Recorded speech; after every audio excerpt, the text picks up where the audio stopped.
A metal bucket tilted forward. Thick black mud poured out in a heavy wave, splashing over the trembling woman kneeling in the garden. Charlotte didn't scream. She just curled inward, trying to shield her face as the sludge soaked her hair and uniform. And the woman dumping it on her? My fiancée. The bouquet of roses slipped from my hand and scattered across the stone path. Because 5 seconds earlier, I had walked into my estate planning to propose. My name is Jin Won-hee. In the Seoul underworld, my name is whispered with fear. Tonight, I had abandoned a high-level summit with the Busan bosses just to be here early. In my pocket was a velvet box holding a 3-carat diamond. I thought I was coming home to ask the woman I love to marry me. Instead, I watched Nina Rodriguez lift that bucket again. She stood there in an emerald evening gown, looking like something out of a painting. But her face was twisted with rage. "You're a cockroach," she spat. That's when she heard the roses hit the ground. She turned. For a split second, I saw it. Not guilt. Fear. The fear of a predator who had just realized the wrong person was watching. Her expression melted into that sweet, perfect smile. "Won-hee, baby," she said softly. But I wasn't looking at her anymore. I was looking at the maid kneeling in the mud. And in that moment, I realized something terrifying. The most dangerous enemy in my life was living inside my own house. The heavy oak door of my study clicked shut, a sound that usually signaled the start of my empire's business. But tonight, it felt like the lid of a casket. I didn't turn on the lights. I stood in the silence, my hands still shoved in my coat pocket, fingers brushing against the sharp edges of the velvet box, the diamond that was supposed to bind my life to a woman who didn't exist. I walked straight to the wall of monitors that controlled the estate's nervous system. With a few keystrokes, the screens flickered to life, bathing the dark room in a clinical blue glow. I pulled up the feed for the East Garden and froze. On the screen, the scene played out in high-definition silence. Nina was still standing on the stone path, but the sweet expression she had worn when she saw me had already decayed. She looked down at Charlotte, who was still huddled in the mud, and her lips moved in sharp, jagged snarls. She wasn't checking to see if the girl was hurt. She was threatening her. She pointed a manicured finger toward the gate, her body language radiating the cold ownership of a predator. I needed to know how long I had been blind. I gripped the mouse, my knuckles white, and began to rewind. Rapid revelations hit me like physical blows. A week ago, Nina walking past a maid in the hallway and deliberately tipping a crystal vase, watching with a smirk as the woman scrambled to clean the shards. A month ago, Nina cornering a young server in the pantry, her hand raised, the boy flinching with a practiced terror that told me this was a routine. A year ago, a hidden corner of the terrace, Nina blowing smoke into an elderly gardener's face, her mouth twisted in a sneer of pure disgust that I had never once seen in the light of day. The realization shattered me. I was Jin Won-hee, a man who ran a syndicate spanning 3 countries. Yet I had been played by a woman in a silk dress. I had invited a viper into my life and called it a rose. Every "I love you" was just a transaction. Every soft touch was a down payment on the power my name provided her. She didn't love me. She loved the throne I let her sit on. I switched the feed to the servants' quarters. I found Charlotte's room, a space barely larger than my walk-in closet, tucked away in the basement level. I watched as the door opened and Charlotte stumbled in. She didn't turn on the light. She sat on the edge of her narrow cot, still covered in the filth Nina had dumped on her. She stayed there, her head in her hands, her shoulders shaking with silent sobs. She didn't go to the infirmary. She didn't complain. She just sat in the dark, soaking wet and mud-stained, looking like a person who had forgotten they were allowed to occupy space. A soft knock at my study door made me stiffen. I didn't close the screens. "Won-hee? Darling." Nina's voice drifted through the wood, muffled and sweet, like honey poured over a blade. "Are you all right? I've asked the kitchen to make that sea base you like. Come out and talk to me." I looked at her on the monitor, standing right outside my door. She was smoothing her hair, checking her reflection in the darkened hallway glass, practicing that tilted head look of concern that had fooled me for 1,000 days. I looked into the mirror on my desk. My reflection looked back, angular, sharp, and suddenly unrecognizable.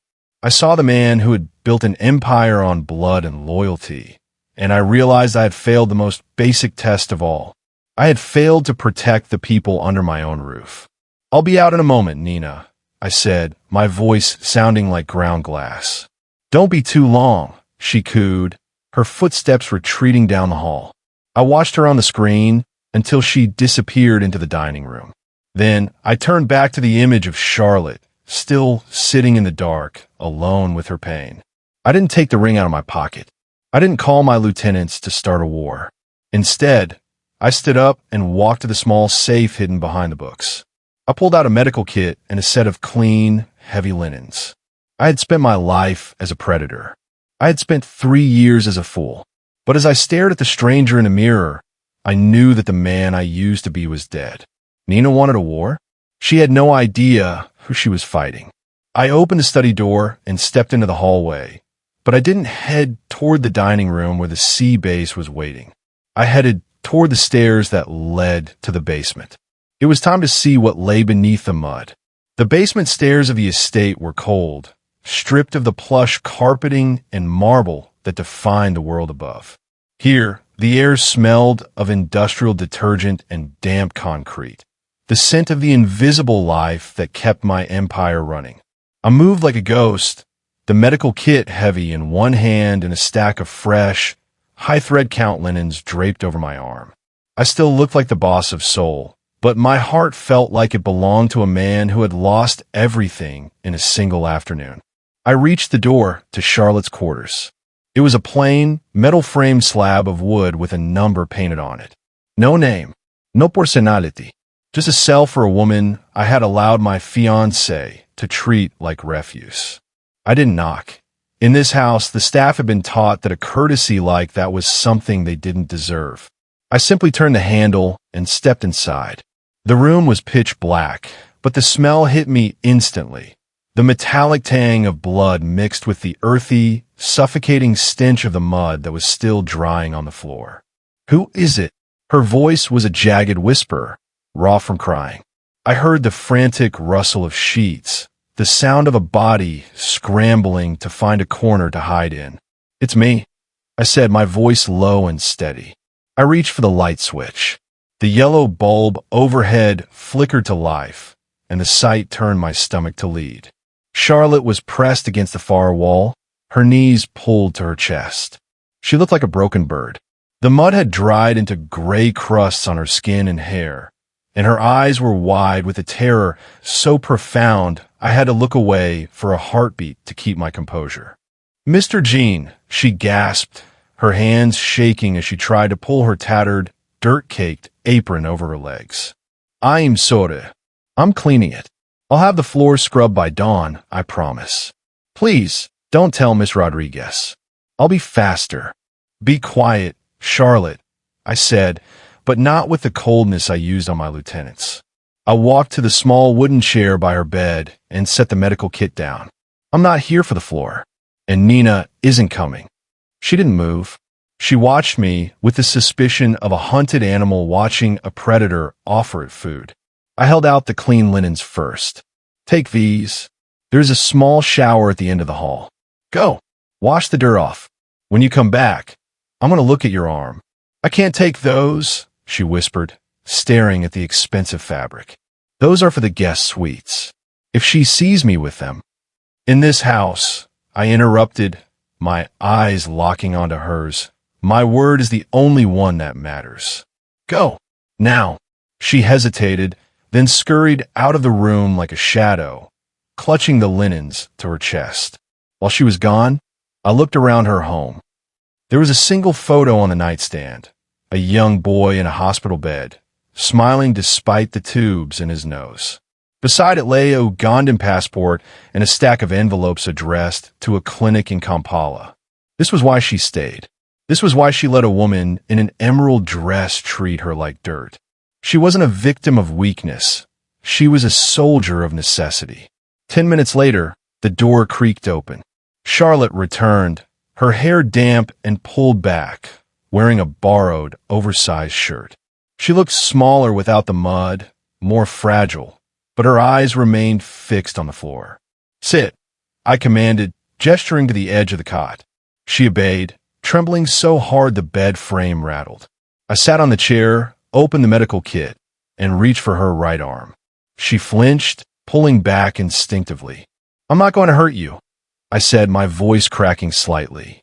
"I saw what she did in the garden." "You saw?"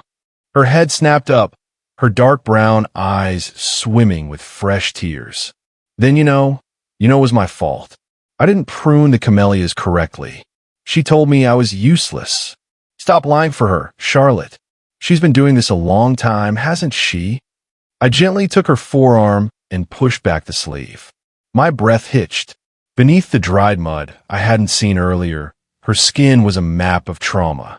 There was the fresh, angry purple of the five-finger bruise where Nina had grabbed her. But beside it were older marks, circular cigarette burns and thin, white scars that spoke of a cruelty that went far beyond a single bad afternoon.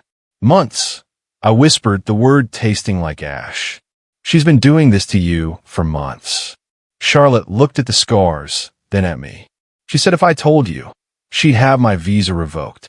She said you were a dangerous man, Mr. Jin. She said you didn't care about people like me. The words were a physical weight. Nina hadn't just abused Charlotte. She had used my name as the whip. She had turned my reputation into the bars of Charlotte's cage. I took a sterile wipe and began to clean the scrape on her wrist. I had ordered executions without blinking. Yet my hands shook as I touched her wrist. Every flinch she made felt like a bullet through my own chest. "She was wrong," I said, not looking up. "About all of it." "Why are you here?" she asked, her voice finally gaining a sliver of strength. "You're the boss. You're supposed to be at the gala. You're supposed to be marrying her." I finished bandaging her arm and finally looked her in the eye. For the first time, I didn't see a maid. I saw a woman who had survived more pain in a year than my toughest enforcers had in a decade. "I'm not marrying anyone," I said. "And as of tonight, no one in this house will ever lay a hand on you again. Do you understand me?" Charlotte didn't answer. She just looked at her bandaged arm, then back at the photo of the boy on her nightstand. A single tear tracked down her cheek, carving a path through the exhaustion on her face. "Sleep," I said, standing up and closing the medical kit. "Tomorrow, your life changes. Don't come upstairs. Don't answer if she calls. If she so much as breathes in your direction, you come to me." I walked to the door, but before I stepped back into the cold concrete hallway, I turned back. "Charlotte." "Yes, Mr. Jin. I'm sorry it took me this long to see you." I shut the light off, leaving her in a darkness that was finally safe. As I climbed the stairs back toward the world of silk and lies, the diamond ring in my pocket felt like a red-hot coal. Nina was waiting for me in the dining room, probably sipping wine and dreaming of her wedding. She thought she was the queen of this estate. She had no idea that I was about to burn her throne to the ground, and I was going to use every scar on Charlotte's arm as the fuel. The air in the upstairs hallway was a different world. The scent of expensive lilies and floor wax replacing the cold damp of the basement. I reached the dining room doors and took a single, steadying breath. I shifted my expression, calling upon the mask I'd worn for 20 years. The face of a man who was tired, perhaps a little distracted, but still deeply in love. Nina was sitting at the head of the long marble table, a glass of vintage Bordeaux in her hand. She looked radiant. The candlelight danced in her blonde hair, and she offered me a smile so warm it would have fooled a saint. "There you are," she purred, rising to meet me. She draped her arms around my neck, her perfume cloying and sweet. "You were gone so long. Is everything okay with the business?" "Just some loose ends from the Busan meeting," I lied, my voice smooth as silk while my skin crawled at her touch. I kissed her forehead, my eyes tracking the way she leaned into me. "I'm sorry to keep you waiting." It's fine, darling. But you missed the drama, she said, pulling back with a dainty sigh. She walked back to her seat, picking up her wine. The new gardener, that girl, Charlotte, is completely incompetent. I had to let her have it today. She's lucky I didn't fire her on the spot. I sat across from her, watching her over the rim of my own glass. Is that so? What did she do? Oh, she's just slow, lazy, and she has no respect for the grounds, Nina said, waving a hand dismissively. But don't worry about it. I've handled it. I always do. I smiled, though it didn't reach my eyes. I know you do, Nina. You're very thorough. The next morning, I didn't go to the office. I waited until Nina left for her spa appointment, her car disappearing down the drive, before I headed back to my study. I locked the door and pulled up the household's digital accounting ledgers, the ones Nina managed for our private expenses. I had ordered executions without blinking. Yet, looking at these numbers made my blood boil in a way violence never could. Nina hadn't just been cruel, she had been a thief. For 18 months, she had been diverting Charlotte's salary into a shadow account.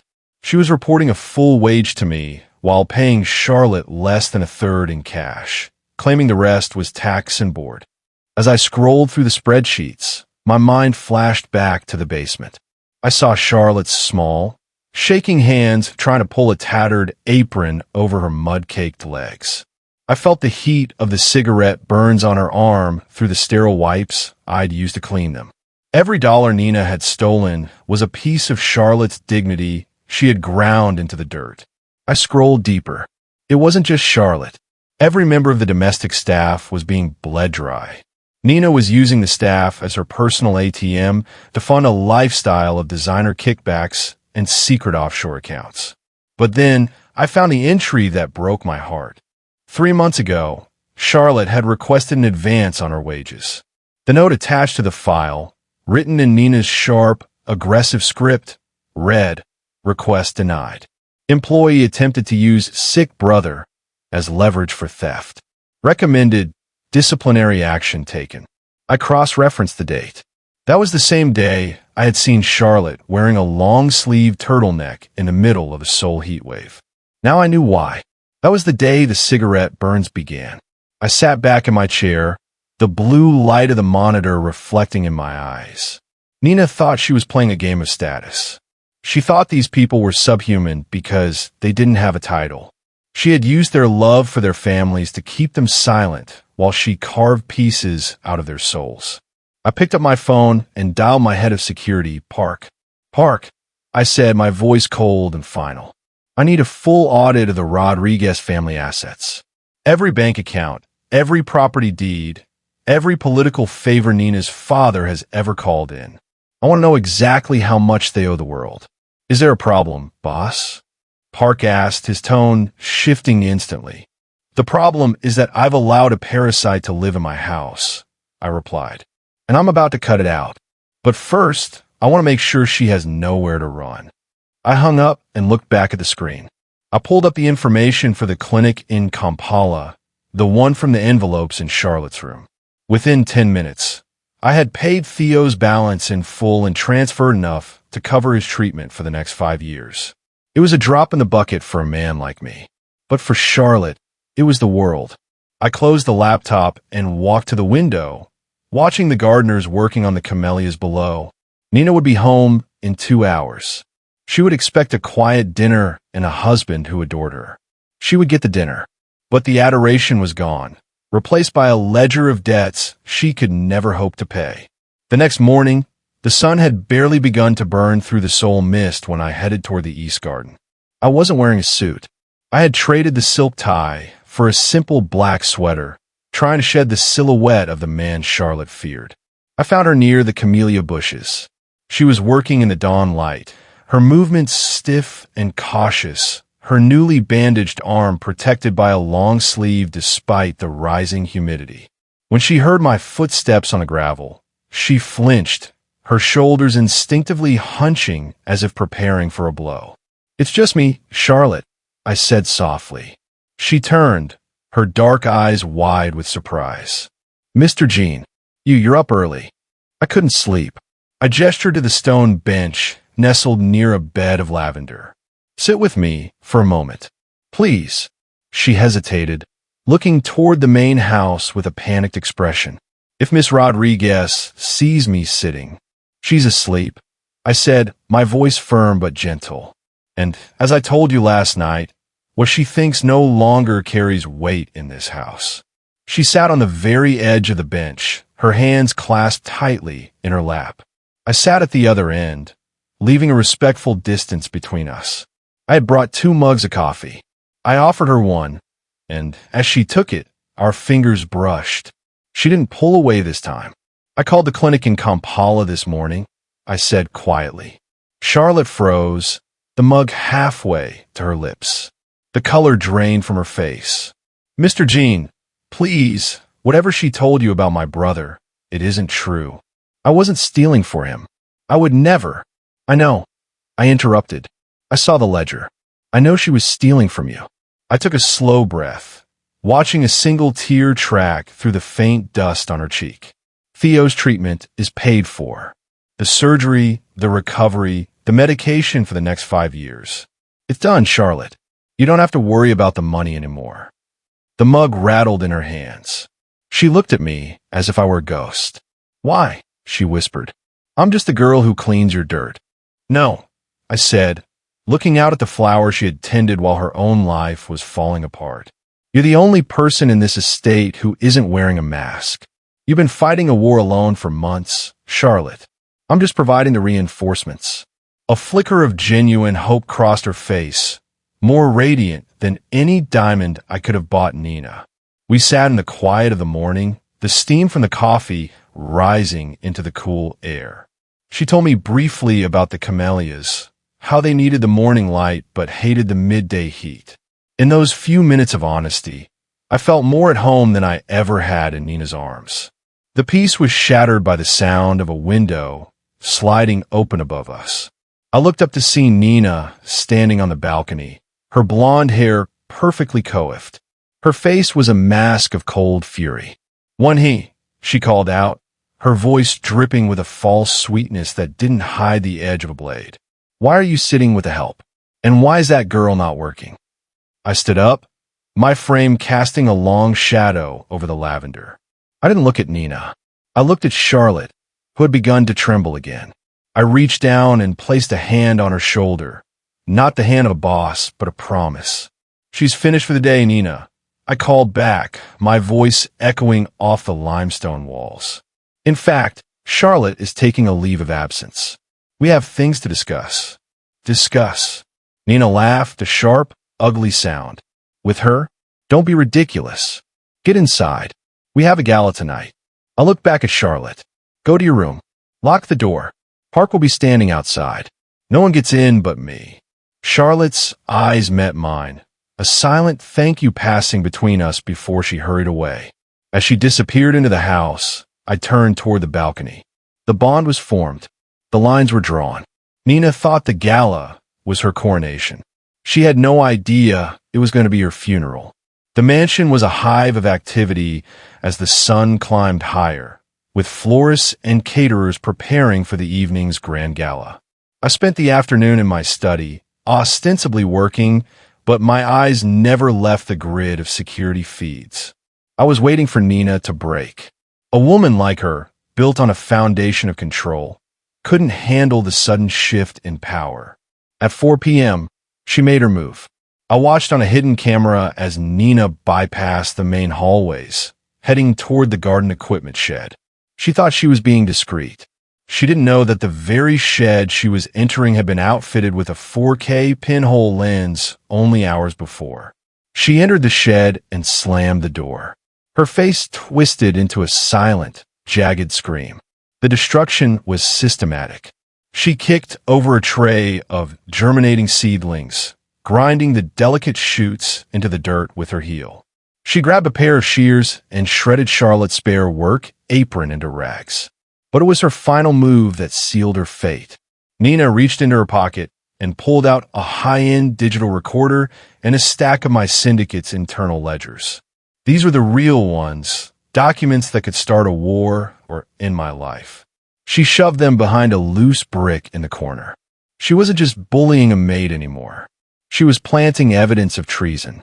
She intended to call the police during the gala and have Charlotte arrested as a mole. In my world, that was a death sentence.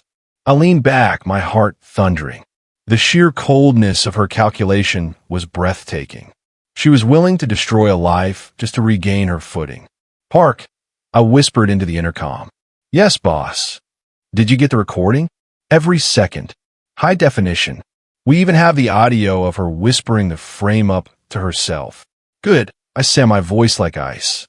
"Make sure the projector at the Peninsula Ballroom is ready for a special presentation tonight." I closed the laptop. The trap was set.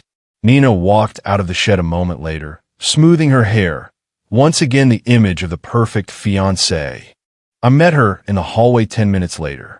She smiled, her eyes bright and innocent. "Everything ready for tonight, darling?" she asked, straightening my collar. "Everything is perfect, Nina," I said, looking her directly in the eye. "Tonight is going to be a night the city never forgets." She laughed, oblivious. I felt the diamond ring in my pocket, a cold, heavy weight. But as I thought of Charlotte, safe behind her locked door, I knew the man I was becoming was much more dangerous than the one she thought she knew. The gala was 3 hours away, and I was going to make sure Nina Rodriguez had the best seat in the house for her own downfall. The sun dipped below the horizon, leaving the estate draped in a deceptive velvet peace. Inside, the mansion hummed with final preparations. I stood in my dressing room, adjusting my cufflinks, watching the mirror as the man I used to be vanished behind a mask of lethal precision. I heard the door open. Nina stepped in, a vision of calculated perfection in her fitted emerald gown. She looked exactly like the woman I'd spent 3 years loving. But when she approached me, I didn't see a partner. I saw the predator who had shredded a maid's life for sport. "You look stunning, Won-hee," she whispered, her hand sliding up my chest. "Everyone is going to be so jealous tonight." The head of the Jin syndicate and his new bride. I looked down at her, my face a statue.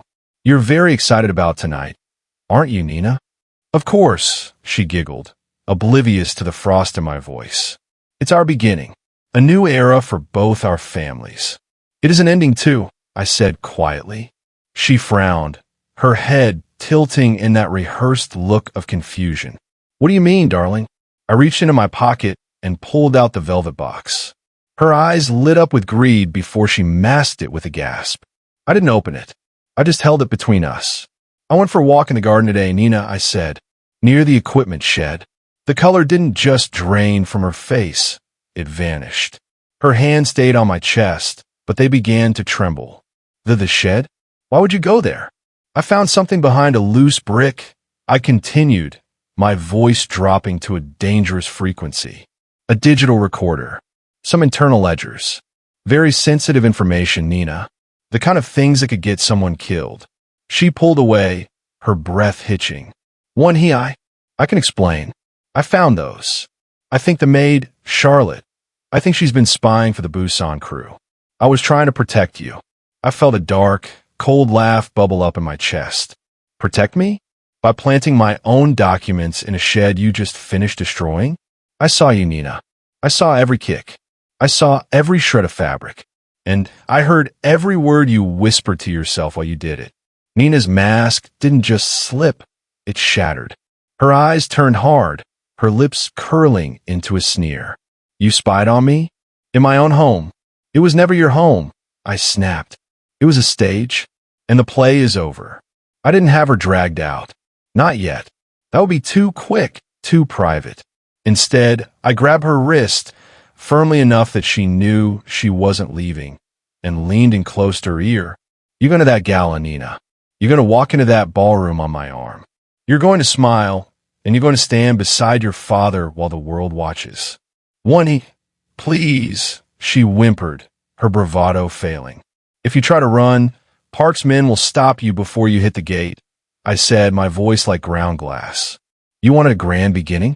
I'm going to give you a finale the city will never forget." I turned my back on her and headed downstairs. But before I reached the limousine, I stopped at the guest wing. Charlotte was there, safe behind a locked door with Park's best men standing guard. I didn't go in.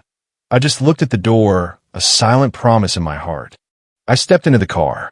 Nina sat beside me, shivering in her emerald silk, her eyes darting like a trapped animal's. She thought she was going to her engagement party. She was going to her public execution. The Peninsula Ballroom was glowing, filled with the elite of Seoul. Nina's father, the senator, stood at the center of the room, already boasting about the merger of our bloodlines. He had no idea he was standing on a trapdoor. I checked my watch. 5 minutes until the presentation. Smile, Nina, I whispered as the flashbulbs began to pop. The cameras are watching. The Peninsula Ballroom was a sea of black ties and silk gowns, the air thick with the scent of expensive lilies and the whispered deals of Seoul's elite. At the center of the room stood Senator Rodriguez, Nina's father. He was a man built of polished stone and political favors, holding a glass of champagne like a scepter. When he saw us enter, he beamed, beckoning the photographers over. "The golden couple," he boomed, his voice carrying over the string quartet. He clapped a hand on my shoulder, his grip possessive. "Won-hee, my boy, tonight, we don't just celebrate a marriage. We celebrate a dynasty." Beside me, Nina was a ghost in an emerald shell. Her smile was a jagged line of porcelain, held together by sheer terror. I felt her trembling against my arm, her fingers digging into my sleeve as the cameras flashed, immortalizing her final moments of high society grace. "Indeed, Senator," I said, my voice smooth and projecting just enough. I prepared a short tribute to celebrate the transparency of our new union. I like everyone to see exactly what kind of woman I'm bringing into the Jin family. The senator's eyes crinkled with pride. "Always the romantic Won-hee. Please, the floor is yours." The lights dimmed. A hush fell over the 300 guests as the massive projector screen lowered behind the dais. Nina gasped a small, broken sound and tried to pull away, but I held her firm. I leaned into her ear, my breath cold against her skin. "Watch closely, Nina," I whispered. "This is the part where you become famous." The screen flickered to life. It didn't start with childhood photos or vacation snapshots. It started with the high-definition feed from the East Garden. The room went deathly silent. On the screen, a metal bucket tilted forward. Thick black mud poured out in a heavy wave, splashing over the trembling woman kneeling in the dirt. Charlotte's silent, curling flinch played out in agonizing detail. Then, the camera pounced on Nina's face. Not the smiling fiancé on my arm, but the snarling predator in the emerald gown. "You're a cockroach," the speakers hissed, Nina's voice amplified to every corner of the ballroom. "You think servants deserve dignity?" A collective gasp ripped through the crowd. I felt the senator stiffen beside me, his champagne glass freezing halfway to his mouth. But I wasn't finished. The video cut rapidly, a montage of the ledger of cruelty. A week ago, Nina tipping the vase and laughing as a maid sobbed. A month ago, Nina's hand raised to strike a server. Today, the footage from the shed, showing Nina hiding the stolen syndicate documents behind a brick, her lips moving as she rehearsed the lie that would have ended Charlotte's life. The final frame wasn't a video. It was a high-resolution scan of the bank transfers I had uncovered, the proof that Nina had been embezzling from the staff and funneling the money into her father's re-election campaign. The lights snapped back on. The silence that followed was heavier than the mud in the garden. 300 pairs of eyes shifted from the screen to the woman standing on the dais. Nina's father turned to her, his face transitioning from confusion to a deep, purple rage. Not for what she had done, but because she had been caught. "Won-hee," the senator stammered, his political mask crumbling. This is a misunderstanding. A digital fabrication. My daughter would never." "The servers are already being handed over to the authorities, Senator," I interrupted, stepping away from Nina as if she were a leper. along with the records of where that stolen money ended up. It seems your campaign was built on the backs of the women who cleaned my floors. Nina collapsed. She didn't faint. Her legs simply gave out. She hit the marble floor in a heap of green silk, her sobbing sounding like the very cockroach she had despised. I looked down at her one last time. There was no pity in my heart, only a cold, sharp sense of justice. The engagement is off, I said, my voice ringing through the hall. And the Rodriguez family is no longer welcome in any territory controlled by the Jin Syndicate. You have 10 minutes to leave this building before my security escorts you out. I didn't wait for the fallout. I turned and walked through the crowd, the elite parting for me like the Red Sea. I stepped out of the ballroom and into the cool night air, where Park was waiting with the car. "How was the show, boss?" Park asked, opening the door. "Exhilarating," I said. "Take me home. I have a promise to keep." As the limousine sped away from the peninsula, I looked back at the glowing lights of the ballroom. The predator was gone. The liar was exposed. And for the first time in 3 years, the air I breathed finally felt clean. The peninsula was a shrinking constellation of lights in the rearview mirror, the echoes of Nina's screaming finally fading into the hum of the tires. I didn't look back. I didn't care about the senator's ruined career or the high society scandal that would dominate the headlines by morning. I only cared about the quiet room in the guest wing where a woman was waiting to find out if her world had ended. When I reached the estate, the silence was different. It wasn't the heavy, suffocating silence of a house full of secrets. It was the stillness of a place that had finally been purged. I walked past the grand staircase, past the dining room where the sea base sat cold and untouched, and straight to the guest wing. Park's men stepped aside as I approached. I knocked softly this time, a genuine request for entry. "Charlotte?" "It's one." The door opened slowly. Charlotte stood there, still wearing the borrowed shirt, her dark eyes searching mine for the verdict. She saw my face, the lack of the emerald-clad woman behind me, and her breath hitched. "Is she?" "She's gone, Charlotte. For good." I stepped into the room, which was filled with the soft glow of a bedside lamp. The world knows the truth. Her father's accounts are being frozen as we speak. No one will ever threaten your visa again. No one will ever lay a hand on you in this house. Charlotte sank onto the edge of the bed, her hands trembling as she covered her face. She didn't sob this time. She just let out a long, shuddering breath, as if she were finally exhaling 3 years of terror. "I don't know how to thank you," she whispered. I was nobody to you. You were the mirror I needed," I said, sitting in the armchair across from her. I reached into my inner pocket and pulled out a small, cream-colored envelope. I didn't give her a diamond. I gave her a key. "What is this?" "The deed to a small flower nursery in the foothills of Buchanan," I said. "It specializes in camellias. It has a house on the grounds, large enough for you and Theo once his treatment is finished. It's fully staffed, but needs a head gardener, someone who understands that flowers, like people, need the right light to survive." Charlotte stared at the key, then at the deed. Her eyes filled with tears, but they weren't the tears of a victim. They were the tears of a woman who had finally been seen. "I can't take this, Mr. Jean. It's too much. It's a debt, Charlotte. A debt for the 18 months of wages stolen from you, and for the silence I kept while you were suffering under my roof." I stood up, smoothing my jacket. "The car will be ready for you in the morning. You can leave the uniform behind.